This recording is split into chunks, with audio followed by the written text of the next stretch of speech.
আজকে আমরা দেখব যে কিভাবে আপনি এমএস ওয়ার্ডের মাধ্যমে আপনি যে কোনো পেজে কাস্টম ওয়াটারমার্ক ব্যবহার করতে পারেন। আপনি ওয়াটারমার্ক হিসেবে ইমেজও ব্যবহার করতে পারেন, আবার চাইলে আপনি ওয়াটারমার্ক হিসেবে টেক্সটও ব্যবহার করতে পারেন, আপনার ইচ্ছা। এখন এগুলো আপনি কিভাবে ব্যবহার করবেন?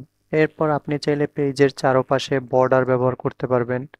তো চলুন দেখি যে কিভাবে এগুলো ব্যবহার করা যায়।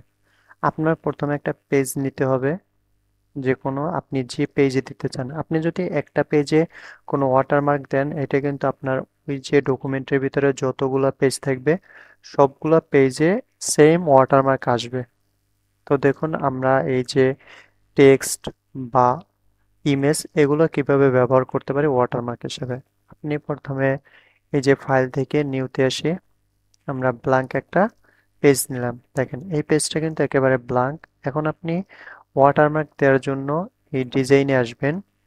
ডিজাইনে আসার পর ওয়াটারমার্ক নামে একটা অপশন আছে, অ্যারো চিহ্নতে যদি আমরা ক্লিক করি, এই যে দেখেন আমরা যদি টেক্সট ব্যবহার করি দুইভাবে দিতে পারি, একটা হরিজন্টাল আর একটা দেখেন সোজা যদি আমরা চাই হরিজন্টাল আর একটু কার্ভ করা। আপনি চাইলে এইগুলো ব্যবহার করতে পারেন। এখন আপনার তো আর এইগুলো দরকার হবে না, আপনার কাস্টম টেক্সট দরকার। তখন আপনারা কি করবেন, এই যে কাস্টম ওয়াটারমার্ক আছে এই কাস্টম ওয়াটারমার্কে ক্লিক করবেন। এখান থেকে দেখেন লেখা আছে নো ওয়াটারমার্ক, যে আপনি কোনো ওয়াটারমার্ক দিবেন না। পিকচার ওয়াটারমার্ক, টেক্সট ওয়াটারমার্ক, আমরা যদি টেক্সট দিতে চাই তাহলে এই টেক্সট ওয়াটারমার্ক সিলেক্ট করব। এরপর দেখেন ফন্ট, টেক্সট, এই যে টেক্সট আছে এই টেক্সটের এই জায়গা আপনি যে টেক্সটটা দিতে চান আপনি ওইটা লিখে দিবেন।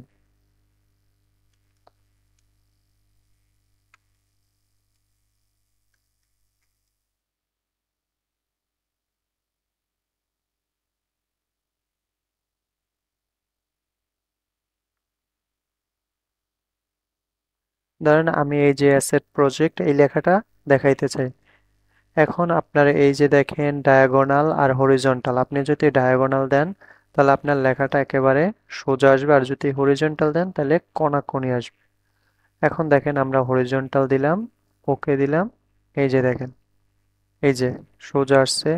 আমরা যদি চাই যে একটু কার্ভ করে দিবেন তাহলে আবার আসবেন ওয়াটারমার্ক, এরপর কাস্টম ওয়াটারমার্ক, এখন এটা চেঞ্জ করে দেন, এখন ওকে দেন। এই যে দেখেন আপনি যে কোনোভাবে ব্যবহার করতে পারেন। এটা হলো আমরা টেক্সট ব্যবহার করছি। এখন আমরা যদি চাই যে টেক্সট না আমরা ইমেজ ব্যবহার করব, তাহলে কি করবেন, আবার ওয়াটারমার্কে আসবেন, কাস্টম ওয়াটারমার্ক, এবার টেক্সট ওয়াটারমার্ক বাদ দিয়ে আপনি পিকচার ওয়াটারমার্ক সিলেক্ট করবেন। এরপর সিলেক্ট পিকচার, দেখেন আপনি কোথা থেকে পিকচারটা নেবেন। আমরা ফরমে ফাইল, এই যে দেখেন বিং ইমেজ সার্চ, এরপর ওয়ান ড্রাইভ, আপনারা যদি ড্রাইভে থেকে নিতে পারেন, আমরা কম্পিউটার থেকে নিব।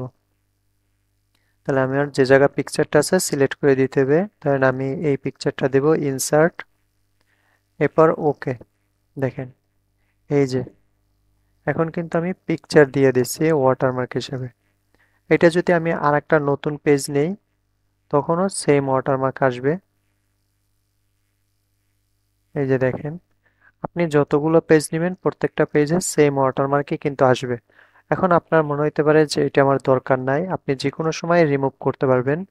আবার আপনি ডিজাইনে আসবেন, ওয়াটারমার্কে আসবেন, এরপর দেখেন এই রিমুভ ওয়াটারমার্ক, এই যে এখন কিন্তু আর ওয়াটারমার্ক নাই।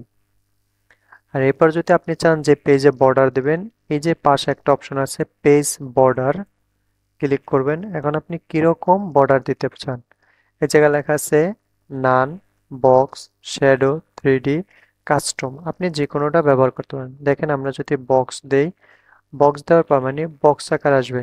এই যে দেখেন একটা বক্স আসছে, চারপাশে বর্ডার আছে। আপনি দেখেন আমরা চেঞ্জ করি, এই যে বক্স দেওয়ার পর পাশে একটা অপশন আছে স্টাইল, আপনি স্টাইল দিতে পারেন যে কিরকম স্টাইল চান। এটা তো সিঙ্গেল লাইন, আপনি চাইলে মাল্টিপল লাইন দিতে পারেন, আপনার ইচ্ছা। দেখেন এবার বক্সটা কিভাবে আসছে, এই যে। এরপর দেখেন আমরা যদি কাস্টম দিতে চাই, কাস্টম সিলেক্ট করবেন, এরপর আর্টে আসবেন, আপনি এই জায়গা থেকে যে কোনোটা নিতে পারেন। ধরেন আমি এই স্টারটা নিলাম, এই যে পাশে কিন্তু আপনি প্রিভিউ দেখতে পারবেন যে কিরকম আপনার এটা শো করবে। ওকে দেন। এই যে এরকম আপনি আপনার ইচ্ছা মতো যে কোনো বর্ডার দিতে পারেন। যদি তারপর না বুঝেন অবশ্যই কমেন্ট করবেন।